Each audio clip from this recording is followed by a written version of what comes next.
Good afternoon, everyone. It is wonderful to join with everyone once again. So let us all come into this moment now, really tuning in to the only time that is, which is now.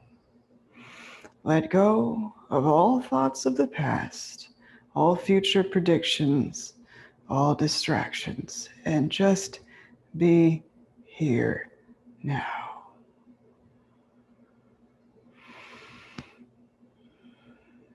So, we've been talking a lot about awakening, and we're going to continue to talk a lot about awakening, because guess what?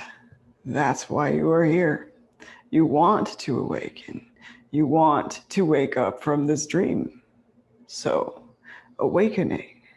Awakening is you, as a mind, realizing you are a mind and not a body, recognizing that you are the dreamer of the dream.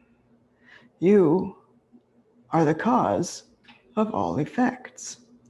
You see, you are an effect of God, who is love. That's who you really are, you see. That's the truth of your being. But while you seem to be here in the dream, you have made up a lot of things. And the you we're speaking about, who that made up a lot of things, isn't actually the real you. The real you is outside of time and space, outside of the dream. The you we're talking about is the tiny mad idea, the ego, the thought that you could be separate from your creator, which is an untrue thought. But as you thought that, you began to feel immense guilt. Partially, there was a feeling of freedom, but that quickly was covered over by the realization that perhaps you had done something wrong. So then, the Holy Spirit arrives, so to speak. We're just saying that. For the Holy Spirit and you are one. But here in this dream, you have two parts to your mind.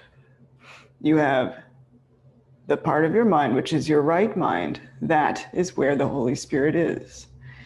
And then you have your wrong mind, which is where the ego hangs out. So you always have but two choices, and it's always between which mind you're going to think with, which teacher you're listening to, you see. So if you're listening to the teacher of peace, then you are listening to the Holy Spirit. If you're listening to the teacher of conflict, you're listening to the ego, you see. It's very clear, the difference between the two. And so you are always presented with this opportunity as you go along, you see.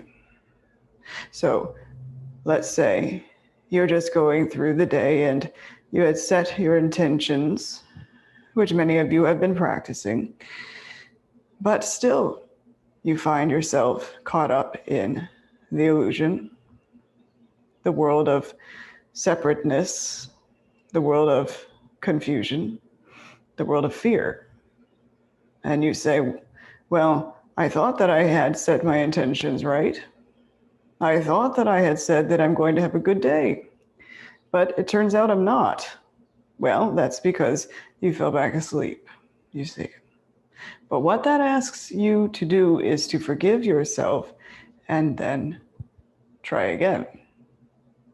Meaning, pick back up where you left off with your intention to have a good day. Does this make sense? Meaning, don't hold yourself apart from the good day just because for a little while, even if it's the whole day you spent in the realm of the ego, you see, you can easily, we're saying it this way, you can easily say, okay, I made a mistake. Well, because I made a mistake, I can turn to the Holy Spirit who will correct my mistake. And I will follow the guidance that comes from the Holy Spirit to lead me back to sanity, to truth, rather than continuing to put up the shield to truth, which is guilt, which is blame, which is any kind of negative emotion, you see. So don't beat up on yourself throughout this. In fact, awakening is really becoming more kind to yourself, becoming more kind to everyone and everything, you see. Kindness. Kindness. So remember this. You are not a body, you are a mind. And being a mind, you always have the ability to choose again. You are not experiencing things here and there being thrust upon you, meaning you are not a victim of the world, you see, but rather a victim of your own decisions. Does this make sense? So you can choose again because you're a mind, because you have that ability. The power is in your mind, you see. That means this actually, awakening, is becoming more aware rather than remaining unaware. And the ego would love to keep you unaware, which is why there are so many distractions in this world. It says, look at that, what's happening out there, and also look what's happening to you from that which is out there. And what you want to really do is, if you notice yourself going along with that train of thought, you really want to stop and say, this cannot be so. Nothing out there, so to speak, can possibly do anything to me, because it's in here in my mind where I made the decision to let that thing that I'm seeing with my physical eyes wreck my inner peace. You have to remember that you are in control of your ability to remain at peace. No one else can take that away from you. No one can take that away from you but you, the thinker of the thought, you see. So as you go along, and we're going to say in your experience, there are lots of opportunities for either mind to step forward, meaning either mind for you to choose to listen to or not. So you are not going to be left without an opportunity. But what you want is to become more aware of the opportunity and to see it as an opportunity rather than seeing it as another problem that has been thrust upon you, you see. Instead, it's an opportunity to choose again. It's an opportunity to remind your mind that you are the one who has made this whole thing up. And being the one who made this whole thing up, you are the only one who can truly undo what has been made up. Does this make sense? That is forgiveness, you see. Choosing forgiveness. You have to choose forgiveness in order to experience the result of forgiveness, which is always clarity, always peace of mind, always love, always a breath of fresh air, a relief, rather than getting all wadded up in the conflict and trying to figure out and form what went wrong and all of that. Remember this, what we teach is a change of mind, not a change of form. Remember this too, all things to do with form are always of the ego mind. Does this make sense? Because it is the ego that made up form, okay? It said, this is what you are. And this is what you want, form. It's all outside of you, therefore you have no ability to be in control of anything. Rather, you're going to let everything else control you. But how disempowering that is. How awful a feeling that is. And how false that is. Because you are the thinker of the dream, the thinker of the thought, the dreamer of the dream, the perceiver of what is perceived. It is you. And we're not talking about the you that you think is a body. We're talking to the mind that thinks. We are speaking to the mind that chooses, the mind that makes the decision. We want you to become more aware of this, of yourself as a mind, you see, and practice this throughout your experience. And speaking of practicing all of this throughout your experience, you have been going along, you're so accustomed to the ego thought system, you have forgotten that that's not even part of you, meaning not who you really are. So you believe what the ego says. You believe those thoughts and you believe those emotions. You believe that you are those emotions, the negativity, the fears, the doubts, even the excitement and so on, you see. But how about this? Step back and observe from a neutral perspective and just be aware of what mind is running that show. Does this make sense? And as you become more aware of the mind that is running that show, the less and less and less you identify with that mind that is running that show. Because you want to wake up from that show, you see. So rather than going along still with that show, the ego mind, you want to wake up. Everything the ego mind presents to you is to root you still further into the dream, as though it is real. Whereas what you want to do is wake up from the dream and see that it isn't real, that it cannot truly be, you see. So we want you to really practice this.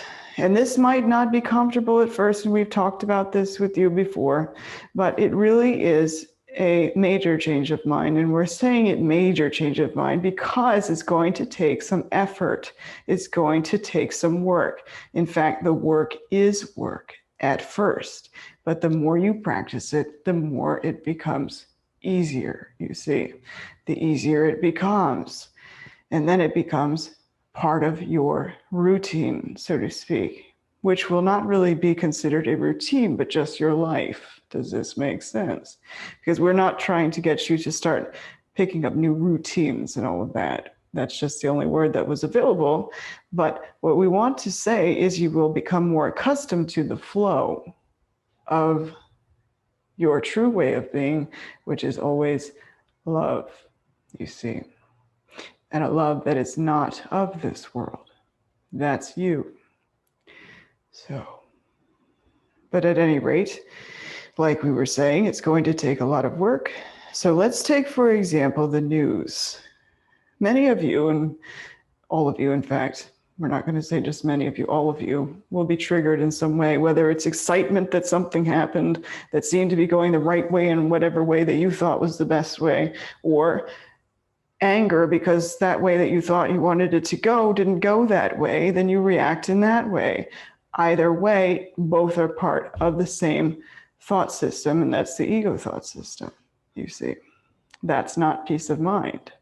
That means that your mind's peace is dependent upon an outcome in the world. Does this make sense? So what we want you to do, and what you actually do want you to do, is to begin to practice your observation of things in the world like this and pay attention to how you react. And even more so, pay attention to which situations bring up which reactions and realize, oh, I have already made a decision of how I'm going to react to this. If this happens, I react this way. If this happens, then I react that way. What if you didn't react?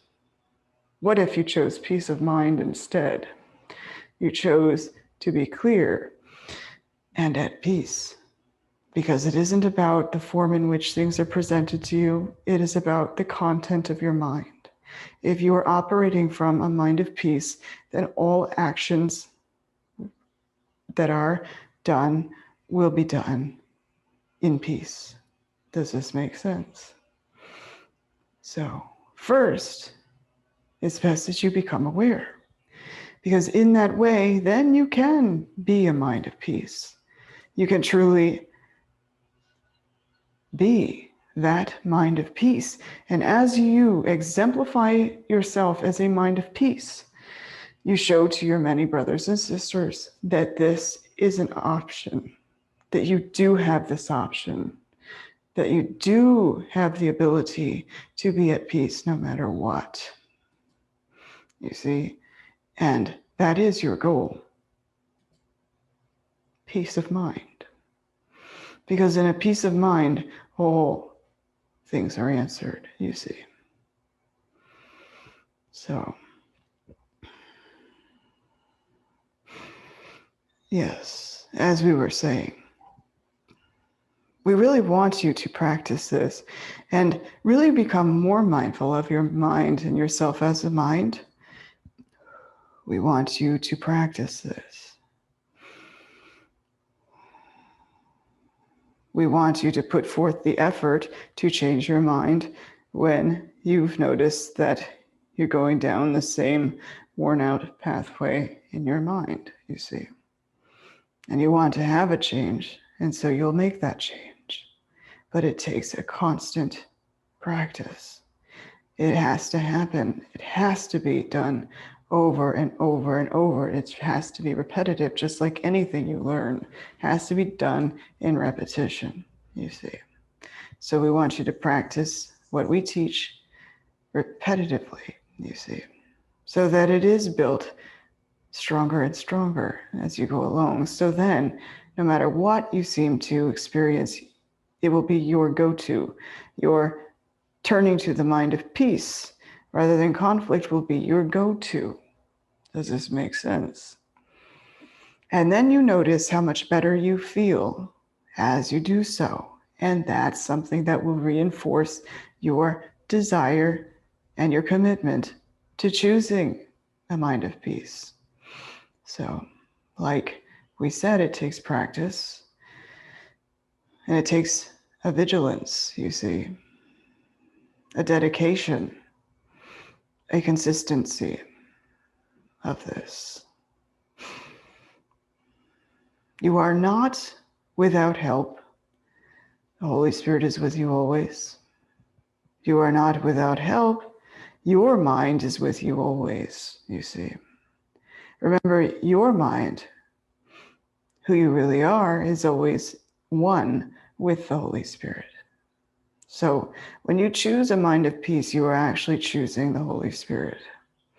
Remember, separation does not exist. It is but a made-up belief, and it is false. All pain, all disharmony comes from that belief that separation exists, you see. Let's say you never forgot you were one with your Creator, who is love. You wouldn't ever feel as though there are conflicts because all you would see is love, you see. And another thing, as you go about all of this, you begin to see everything as either an expression of love or a call for love. Even when you are observing those brothers and sisters who may be there that you're seeing in the news or wherever, displaying hatefulness, actions of rage or violence. You see it instead of, oh, look at these attacks. You see a call for love, you see. And you also see that that is fear. Why are they doing that? Because they're afraid. Why are they afraid? Because love is everything. And without fear, who you think you are doesn't exist. Does this make sense? Meaning your separate identity that you've made up along the way does not really exist. It isn't really real. It's just an idea, you see. So that's a lot of fear there, to realize that as you go about awakening, you awaken more and more. Well, the you that you think you are is undone, gently though, as you continue to take the steps towards the awakening, you see. So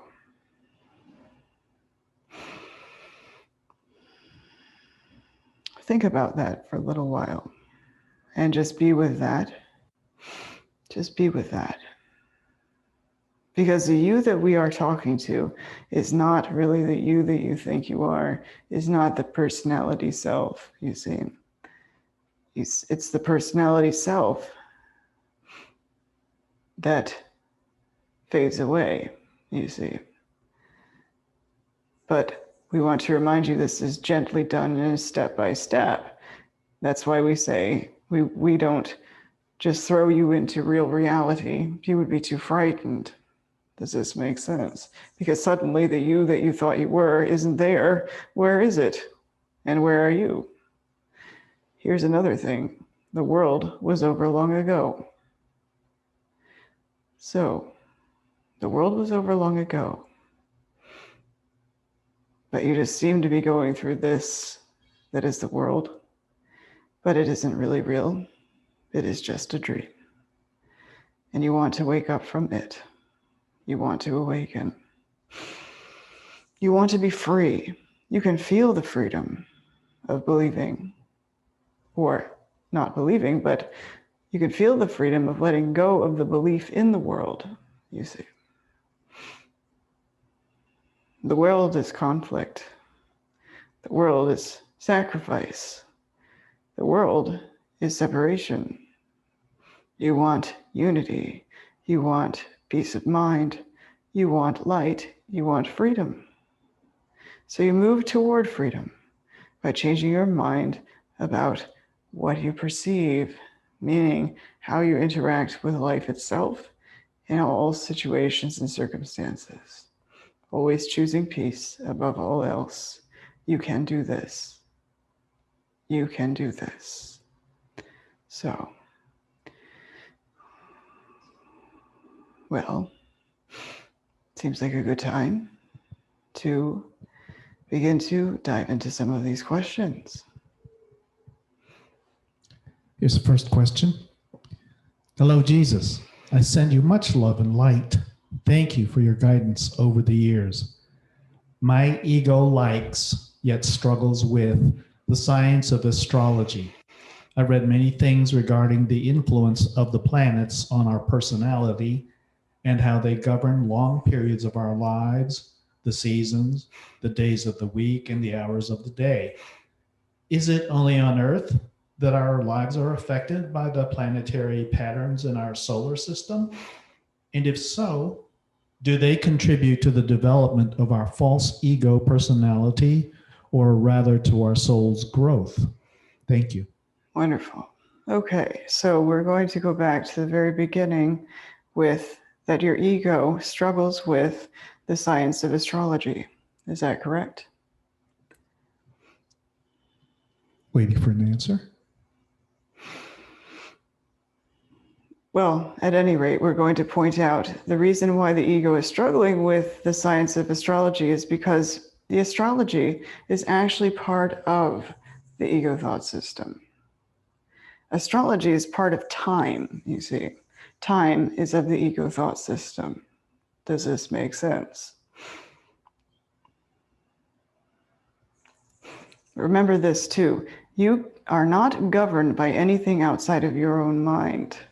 And you cannot actually be governed by anything outside of your own mind, but unless you decide for other things to govern your own mind. We really want you to step into the role of the thinker of your thoughts, you see. Does this make sense? Still waiting for an answer. Is the questioner here?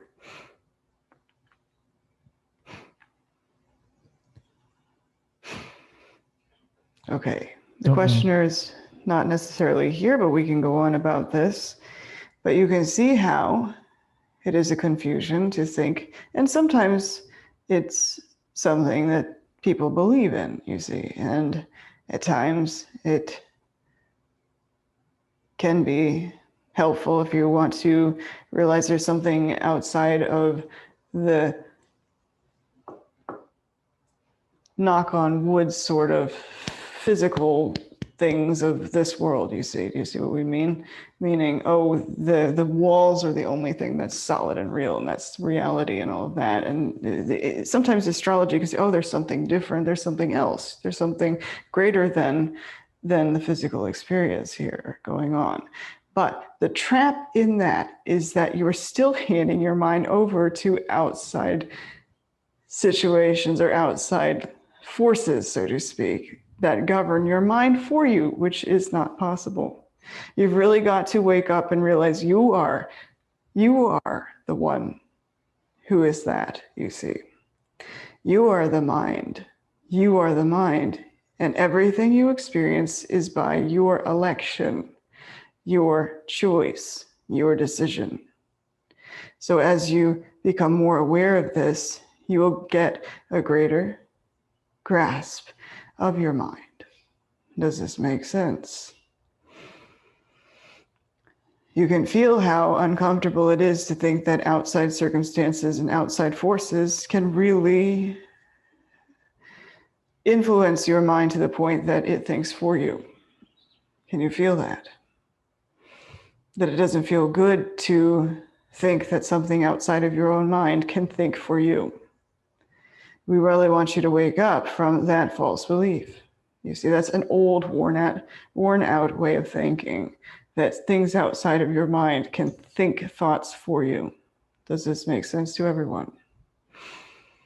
You really want to wake up and say, oh no, I am the thinker of my thoughts. I am the mind that dreams. I am the mind that made all of this up. And being the mind that made all of this up, I can also hand it over and have it unmade, revealing to me that I am also peace, and I can choose peace rather than this, you see. So it's a wonderful question and a wonderful opportunity to get into this kind of discussion or talk about how much you hand your mind over to outside situations and outside forces. Do you see? So much of what you think that govern your mind cannot possibly govern your mind. You are a creator, like your creator. You are powerful, like love, you see? Love creates, and it's a continuous creation that happens. It's ongoing and eternal. That is what you are. Not a mindless being that doesn't have a say in the world, you see. And we're not saying that in the world of form, things don't have some sort of effect in your life as far as you as a body goes. Of course, we're not saying that, oh, these things aren't happening and all of that. And really, truly, they're not on the real deep down level. But at the same time, in your experience, you may not experience them as not happening, you see. So you want to be patient and kind to yourself as you go about in awakening. You see, you have to be kind to yourself. Part of awakening is being kind to yourself. In fact, part of awakening is being kind to everything. Not just to you, but to you as everyone else too, you see. Remember, you are one in truth. You're not one in form at all. That's obvious. That's obvious, but you are one in mind, in truth. And when we talk about one in mind, we're talking about the one mind that is God. Okay? We're not talking about the separate mind, the ego mind. But we will help you with this too. There is only one mind that is God. And really, there's only one mind that is the ego too. But what it is that the ego mind is so fragmented and so separated that you see many different facets of this thing. And so it becomes overwhelming and you can't get yourself together. Does this make sense? You're so overwhelmed by all the different things in the world that are happening and all of these things. What you want to do is stop, take a breath, come into the center, which is in your mind, and be there. and find yourself there, which is in the silence or in the quiet of your mind. That's where peace is. Does this make sense? But also, like we said, even if things are going haywire around you, you can still return to that quiet center. You see, bombs can be going off left and right in your experience, literally. You could be in a war zone, but you can still be a mind of peace. Does this make sense to everyone? No, it's not easy, but when you practice it all the time, you'll see no other way. You see, there will be only peace in your mind. And we're not saying that things such as war are going to stop, but it is going to be about how you interact with it, you see. So you want to be a mind of peace. Well, choose to be a mind of peace. Don't wait for mind of peace to choose you. You already are that. It never left you. You just thought that you left it.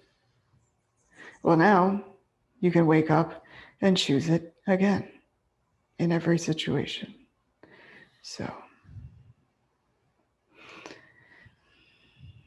of course, we can go on and on, but we are aware there are more questions. Here's another question. Wonderful. I was wondering if Jesus can talk about discernment and to give us tools to really sharpen this skill. How to not believe all that you see with the eyes, holograms that might be projected, for example. Well, how about this? They're all projected. There are none that are not projected. Everything that you see with your physical eyes are projected, you see. But you have to go back to the mind, and it's about the content of your mind and not the form. Does this make sense? Waiting for an answer. Yes. Wonderful. So discernment, okay. If there is anxiety involved, then you know that that's coming from the ego thought system, you see. If anger is involved, it's the ego thought system. What you need to do is step back and observe it and say, there it is again. And then don't take it seriously, you see. Okay, the ego mind is upset about something. But instead of justifying the anger that you feel, you step back and you choose differently. You choose peace once again and say, okay, that's the ego thought system active right now. But I don't have to align with that anger. But if you do align with the anger, don't take it seriously, which does mean don't justify the anger. You see, anger is justified in no form. Does this make sense? So, waiting. Discernment is you can tell what is of the ego mind by how you feel and by its results, and also by what it's about, okay? So if it has a neediness to it, it's coming from the ego thought system. But if there is something that you really believe that you need, that doesn't mean ignore the fact that there's a neediness in you, okay? Just remember that that neediness is part of the illusion and that you can forgive that and just smile and say, okay, it's just that thing again, and I'm not going to take it seriously, but I'll take the steps, whatever, you see, but you don't take it seriously. And when you don't take it seriously, you don't make it any more real to you than it already is. Does this make sense? Yes, thank you. You're welcome. So then you aren't fooled by the emotions or by the thoughts of anxiety or urgency. That's another one, urgency. Anything that feels urgent, you know that's coming from your ego thought system, because the Holy Spirit is never urgent. You see, the Holy Spirit is always at peace. That will help you in discernment. Does this make sense? Oh, yes. Thank you. You're welcome. I was also wondering if you could give us a view on the future for the next 3 to 6 months. Nope, not at all. Okay. We don't operate in time. Does this make sense? Yes. Remember this, Future predictions we don't do. We don't do because there is no future, meaning there is no time, you see. Okay. So be light about it. Thank you. Thank you. Next question. I have a colleague who has terminal cancer and does not have long to live. She wrote a letter saying she feels like she needs to say farewell and is not quite ready. Please, can you tell me what is the right thing for me to say to her? I know she is going to a place where there is only love from what you have told us. Thank you. Wonderful. Well, first of all, we're going to backtrack just a moment, if you don't mind. We'd like to really finish up with the last conversation, which we had not finished up with. What we were also going to mention to you is that about future predictions is, remember, it is your mind. You are a mind. You can decide what you want to do, you see. Does this make sense? Yeah, waiting for an answer. Yes. And when you are a mind of peace, all actions, all future, and we're in quotes, future experiences will come from a mind of peace. And so you really want to practice that, you see.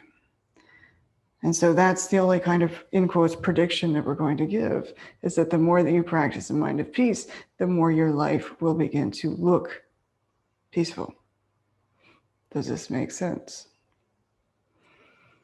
And when we say look peaceful, you will experience it as peaceful because you have chosen the mind of peace. Because it doesn't mean that your physical experience is going to physically look peaceful. Does this make sense? But instead, because you've chosen to be a mind of peace, you will experience peace no matter what's going on. We really want you to practice that, you see.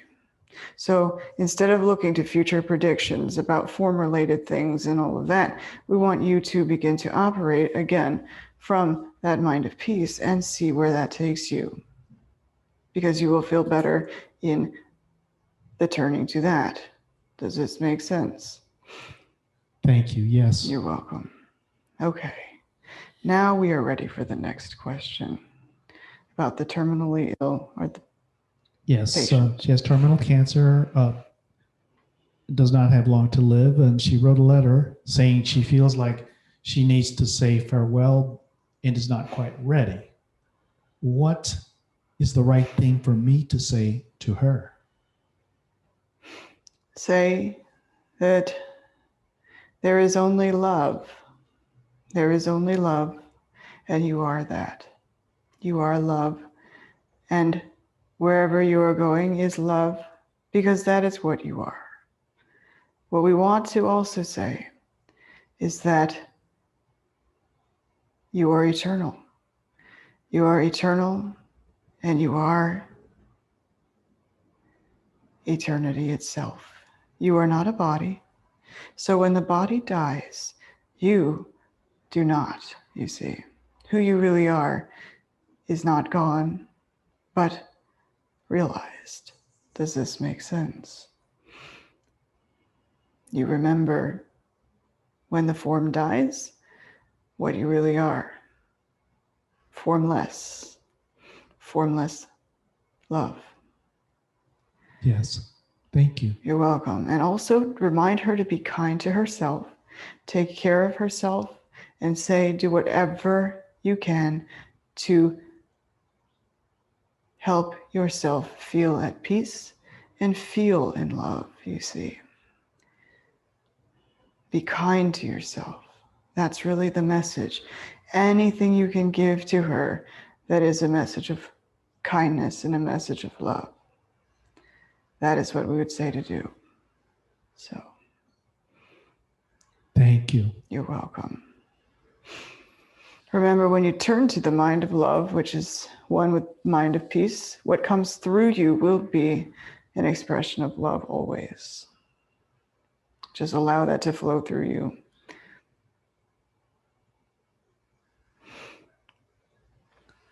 Thank you. Thank you. Next question. Jesus, in the teacher's manual of the personal pronoun changes frequently to we, in quotes, plus you, Jesus, are sometimes referred to in the third person. Does Jesus have a special place in healing? What is happening here? Who are the we? Well, we talk sometimes in we because we are one, you see.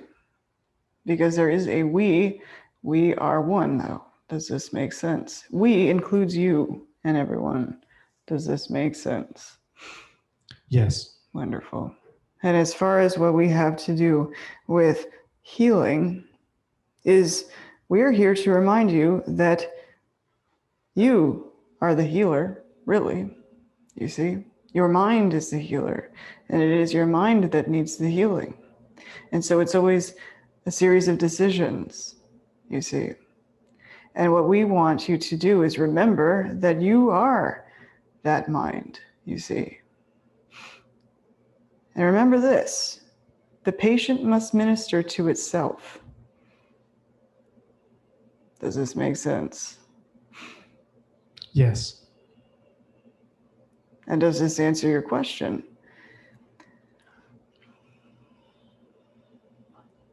Yes. Wonderful.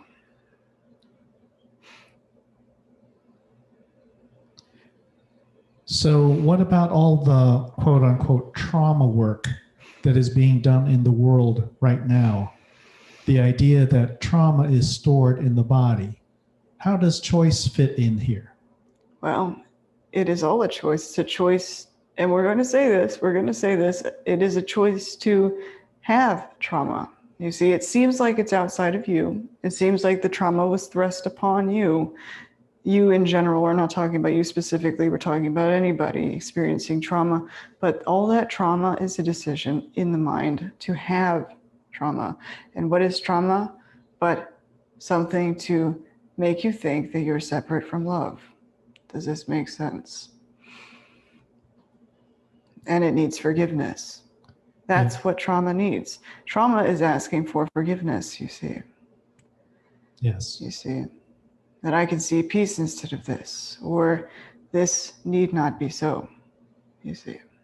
I am a mind and not a body. It is only the body that thinks it can be traumatized.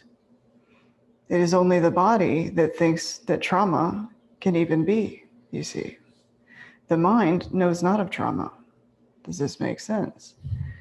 And we're talking about the mind that is one with your creator.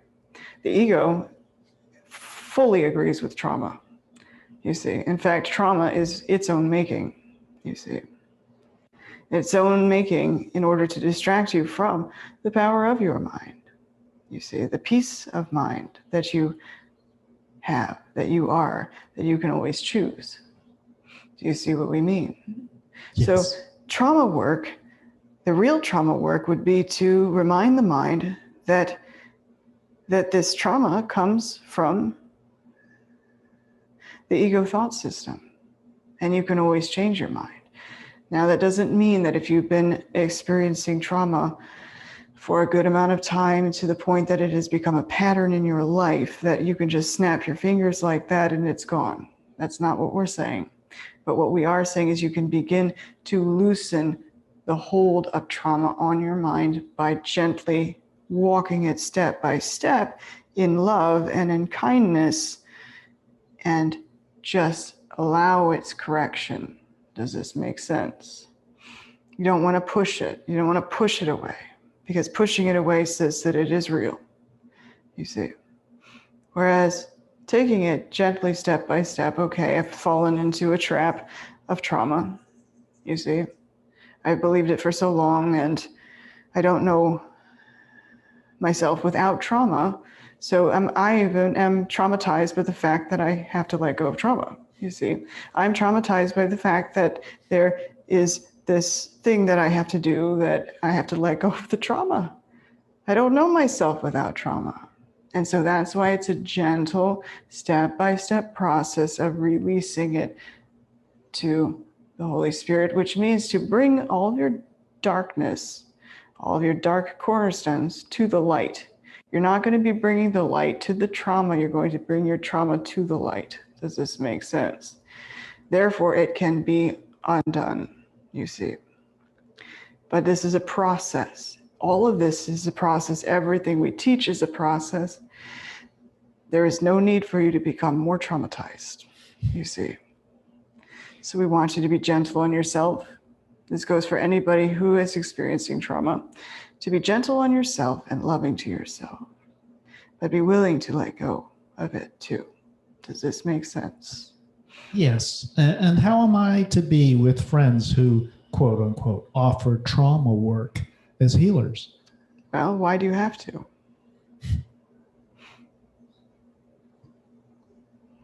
Because you don't have to. Does this make sense? Yes. But if you are going to do it and don't take it seriously. Meaning, don't make it more real to you in your mind. Does this make sense? Yes. Oh, thank you so much. Remember, the thing that you want to do is join. So you're going to be joining in love. Okay, I'm doing this whole trauma thing out of love for my friends who believe in this, but I'm not going to believe in it. You see, you're going to remember and keep awareness that you are the mind. And so you can go along with this a little bit, but just allow the Holy Spirit to work through you if you do decide to go along with them. Does this make sense? And you'll find Holy Spirit will use it as an opportunity to bring clarity. Does this make sense? Yes, thank you. You're welcome. Absolutely. This is so helpful and clear. Wonderful. Wonderful. So. Also, I just wanted to mention that I did several deployments to Afghanistan, and I didn't feel fear because I always went there with the mantra, wherever I go, there is joy and laughter. And over time, over the 2 years that I was there, I could see a change in the people that I dealt with who were once, I won't say hostile, but ambivalent. And this cheerfulness just followed me, and everyone just, well, they called me the smiling guy. I don't know. But yes, when you decide and choose to change your mind to the situation when literally bombs are falling, really, there is a lot of strength in that. Absolutely. That's very true. This is a true story. It's a true story. You can see the power of the mind, you see. And by the way, they called you the happy man. Oops. Yes, thank you. Yes. But you brought joy and laughter. Not outright joy and laughter, but you brought a sense of lightness. You brought a sense of clarity. You brought, look, there's another way to be. Does this make sense? Yes. And so you were being a way shower. That yes, you can choose lightness of heart, even amidst turmoil and disaster and bombs dropping. You still can choose to exemplify truth. So yeah, it wasn't without its trauma, but I did absolutely overcome it. And it was so beautiful to be able to be there and not feel afraid. Yes, indeed. See, it is entirely possible. Thank you. Absolutely. Thank you. So, is there another question? Yes.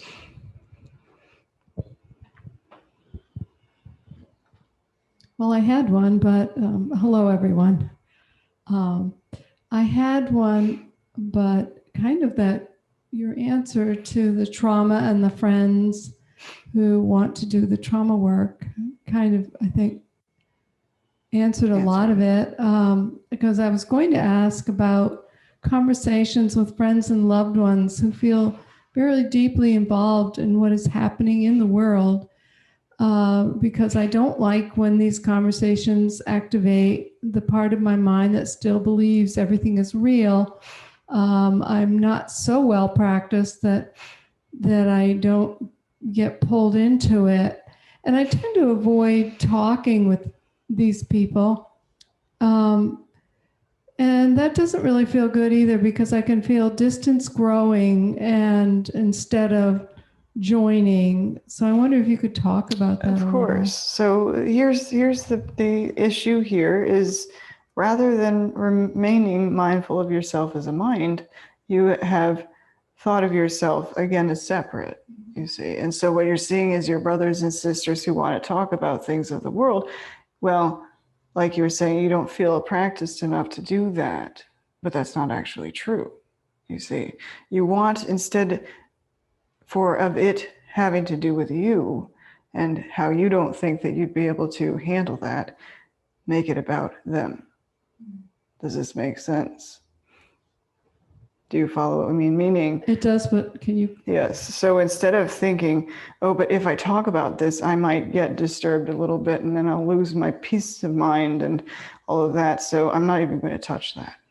That's saying to your mind, this is real and this is fearsome, you see. And so I don't want to go there because it's too traumatic. There it is again, you see, and that's the ego mind. It's too traumatic. We can't join with them because they have different ideas and I can't handle that, you see. And so that's a specialness need. I need these people to be lockstep with me, then I can stay at peace. Does this make sense? But if I go and meet them where they are now, then things will go haywire, you see. But that's a decision in your mind. You don't have to make that decision. You can change your mind about it. Well, instead of that, I can see this as an opportunity to join, you see. But here's another thing. You won't always agree with everyone. And so it's not a problem that you don't hang out with people you don't agree with. Okay, the work isn't about, okay, I'm going to become so skilled at this that I can go hang out with anyone. That's not the point. The point is love. Okay, so if it feels loving to be a shoulder for somebody to lay their head on and express something, you can allow that without taking it seriously. But you don't have to say, well, I just really don't agree with them, and I'm just going to make it so that I'm just going to force myself to put on this front of kindness. But in the meantime, I'm just reeling, you see. Then you're not acting from a place of kindness. That's not joining, you see. That's actually putting up more resistance. And that's actually separation even more. Does this make sense? That's what's so important. Realize how powerful your thoughts are, how powerful your thinking is. So if you can't get beyond that situation or what's being presented in such a way that you're not taking it seriously and that it's not a big deal to you, then we wouldn't try to force yourself to do that. Because all you're going to do is create conflict in your mind, you see. And with that conflict in your mind, you're acting like you're being kind, you see. But you're not being kind, you're being in conflict. And so instead of operating from a mind of peace, you're operating from a mind of conflict, who's acting like it's kindness. Does this make sense? That's why we say that behavior isn't everything, you see. Because you can be behaving in form looking like you are a mind of kindness, but meanwhile, you're thinking thoughts of hate or thinking thoughts of fear, which are actually thoughts of unkindness, you see. So the best thing to do is just practice where you can, where it's easy at first and then build up, you see. But don't make it a goal to, I'm going to become this kind person who can handle everything again, remember, because that tends to happen too. Okay, I'm going to do it. No, you want it to ease into it, you see, and just choose kindness. Be kind to those around you. Be kind to all experiences around you, you see, little by little. Be kind to a plant. Be kind to a pet, you see, and allow that to build in you. Does this make sense? I guess also remembering that we can regain our peace. Yes. That it's, even if our feathers are ruffled, let's say by Absolutely. a child or, a brother or sister, that we can regain the peace. Yes, indeed. And forgiveness. Absolutely, because peace is always a choice. Always a choice. Like you said, even if your feathers have been ruffled, you can always return to a mind of peace. That's a decision. It is always a choice. So, thank you. Okay, thank you. You're welcome. Do you feel complete? Yes, thank you. Beautiful. So, are you saying we have 3 minutes left? We have 3 minutes left. So, at any rate, we want to remind you all that you have this ability to choose peace over conflict all the time. All the time. Love over hate, love over fear, forgiveness over blame, all the time. Our message to you will never change. It's always going to be the same. It's always going to be your awakening to yourself as a mind rather than thinking yourself a body still. Forgiveness always. Choose love over fear. Choose peace over conflict. Choose forgiveness over blame. You are the light. You can do this. Become more mindful in all your interactions. Become more aware in everything that you engage in. And that's even just thinking thoughts. Become more aware of what thoughts do what in your mind and choose right-minded thinking all the time because you can. You are powerful beings. We love you. We are always with you. You can do this. You can wake up now. Namaste.